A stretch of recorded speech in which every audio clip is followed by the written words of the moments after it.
Hey, here's our daily meditation for the 8th of August. As I write this meditation, there isn't a cloud in the sky. It's a beautiful summer's day here in West Cumbria.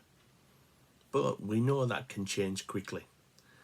For living where we do, we're no strangers to stormy weather and are all the more aware of the raw power of nature these days.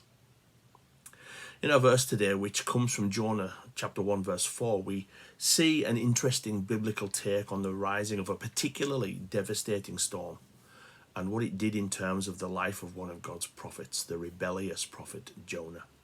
It says this: "But the Lord hurled a great wind upon the sea, and there was a mighty tempest on the sea, so that the ship threatened to break up."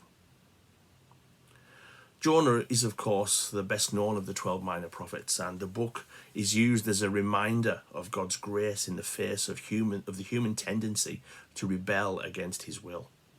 Wonderfully, it has a beautiful section on repentance and a golden seam of God's grace running throughout. In this verse, we see the power of the storm, and we also see its origin and have an inkling of the purpose it serves. Notice the phrase, "the Lord hurled a great wind upon the sea." Now, we might well wrinkle our nose at such language these days, having been schooled in naturalism as the only cause of such events. But the Bible tells us of another level of causation. It tells us of an actively purposeful God who reigns over such events. The question is, do we consider ourselves above or outwith the purposes of God, even in events that we might look upon as natural? If we do, we rob ourselves. We do ourselves more harm than good as we imbibe a worldview that is more akin to practical atheism, living as if God is not in sovereign control.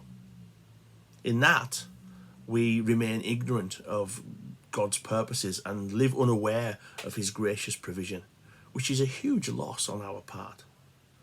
Even the rebellious Jonah came to see God's gracious care for him played out in his circumstances.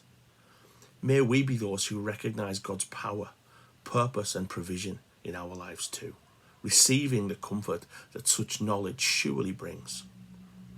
God bless.